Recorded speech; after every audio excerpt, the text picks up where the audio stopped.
averaging 27 points over his last 2 games, and it might be his new pregame prep that has him locked in.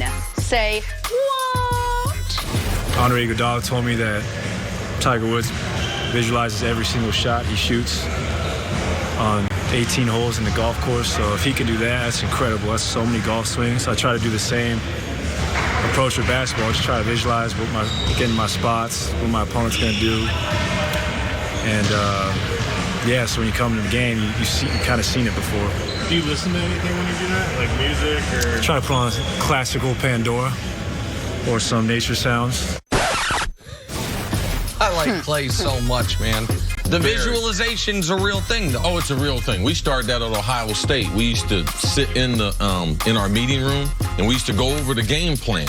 And the coach would say a play, and he'd tell you, close your eyes. And you start visualizing your technique. If you're on the offensive line, visualizing your steps, your hand placement, where they wanted you to be as a wide receiver, getting off inside cover 2, bursting up the field, seeing the ball come. Yes, visualization, very, very important. I love it. I used to utilize it all the time. And before Clay gets into that mode, when he gets in the locker room, first thing he's always done his whole career, other guys reading books, other guys doing stuff on their phone, he has an actual printed newspaper that he's just leafing through. Like the old paper copy of the newspaper, leafing through before he gets in pregame mode. Clay's a cool dude, man, and he was spectacular for them in game 6. Yeah, I don't know this for a fact, but I think before he gets to the locker room and all that, he's involved in some other papers and stuff. Oh, yeah, I mean, I think, yeah, he's a freak thinker. I mean, word on the, he's, exactly, getting himself ready for the visualization. Yeah. The visualization is the technique I use to spend 3 hours sitting next to you. I visualize what you're going to say, how it will offend me, and then how I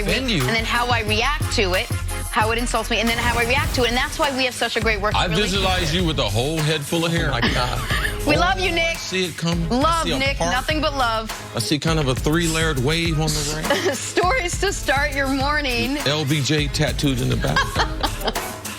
Oh, we got jokes this morning. Big jokes. Sticking with the Western Conference Finals, we joke because we love. It starts tonight. Blazers, Warriors, Game 1 from Oracle. KD already ruled out for this one, likely out for Game 2 as well. See, what has to happen for Portland to upset Golden State? They got to have less than 10 turnovers. They got to rebound the basketball. They got to have an advantage of +8 in rebounding the basketball.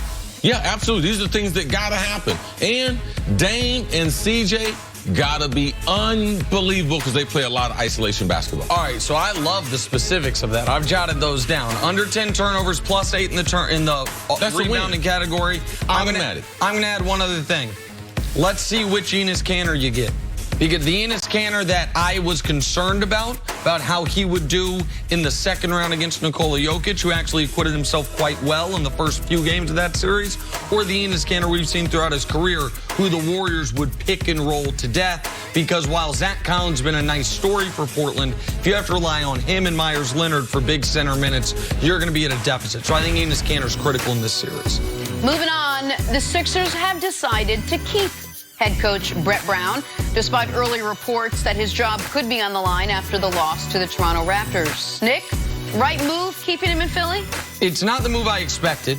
It's not necessarily the move I would have done. I thought he was potentially going to be fired and they might try to bring in Ty Lue, a championship coach. But if you are keeping him, he clearly needs to either add someone to his staff or go to some clinic, go talk to his old mentor, Greg Popovich, about these end-of-game situations, about how not to have your team in close games late melt down offensively. I understand a lot of that's on the personnel and the players, but his X's and O's late in games hurt him last year against the Celtics, killed him in Game 7 against the Raptors. He got a reprieve, but he's got to be better. Yeah, I didn't think ownership. They're one shot away from making the Eastern Conference Finals, so don't overreact. His relationship with those players, especially their star players being Joel Embiid and Ben Simmons, I believe that's part of the reason. Also, they owe him a lot of money. Why let him go out the door when you owe him a lot of money? And they lost their #1 assistant in Monty Williams. If they were thinking about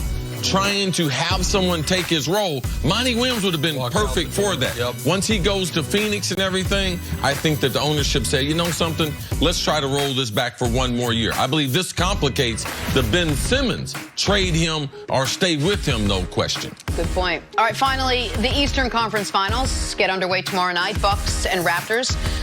Toronto, headed by Kawhi Leonard, just coming off his incredible game winner. Bucks, led by the probable MVP in Giannis, have had a week to rest. Nick, who's the best player in the Eastern Conference Final?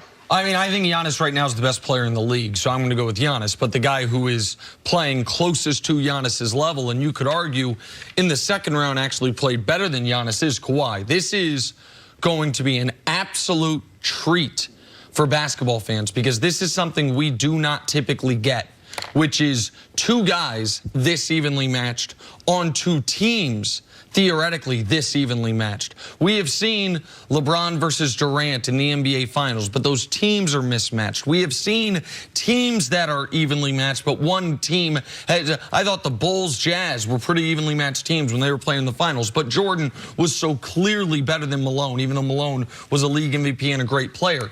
Two players that are almost dead even skill-wise, and two teams, one won 58 games, one won 60 games, both taking big steps forward from last season. So the edge to me goes with Giannis, and he has much less wear on his tires during the playoffs. He's only had to play 9 games, averaging 31 minutes per game. Kawhi's had to play 12, averaging 37 minutes per game.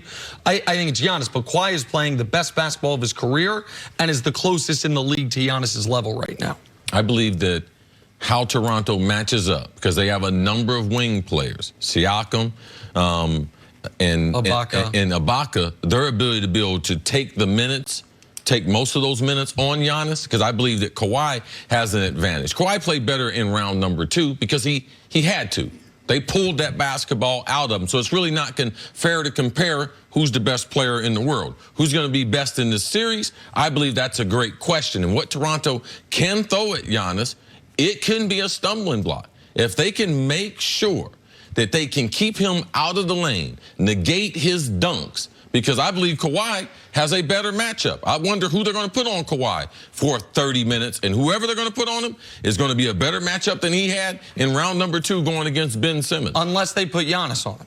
Because Giannis... Oh, I'm not worried about that at all. Really? Oh, yeah, absolutely. How come? I believe it plays in because Giannis doesn't normally guard players like Kawhi. And Kawhi dribbles the basketball too far away from the bucket. I believe he can get Giannis into foul trouble. If you want to look at how Toronto can win, Giannis trying to guard Kawhi on the perimeter and gets himself into foul trouble. Well, that would be a strategic switch from the regular season. In the regular season, in this matchup that the Bucks won 3-1, Giannis guarded Kawhi a ton and held Kawhi down, I think, about 35% from the field. Now, maybe because it's a series and because they are worried about Giannis having to play 40 minutes, about staying out of foul trouble, that they would And if you bring Giannis away from the bucket, what kind of rim protection do they have? So from a strategy standpoint, Toronto probably would invite that. I would love that. I would love for Giannis to guard Kawhi compared to sagging off and helping other players. And if he guards Kawhi, who's going to guard Siakam? Right. If he guards Chris Middleton, probably have to guard Siakam. Okay, advantage to Toronto. Right, and absolutely, in that regard, correct. That'll be one of the most fascinating things to see because Milwaukee is a team that doesn't like to switch a ton, and they ended up changing that strategy against Boston after game 1, but they're not like the Rockets or the Warriors that we just saw in the last round where no one's really guarding anyone. Guys are switching everything. Milwaukee tries to do that less than most teams, and so it kind of is, I got you, you got me. I don't think that these teams are as evenly matched. I think in the regular season they were, but I think we've seen in the postseason, Kawhi had to do so much because there was no depth. He wasn't getting anything from Siakam. He wasn't getting anything from the guys around him.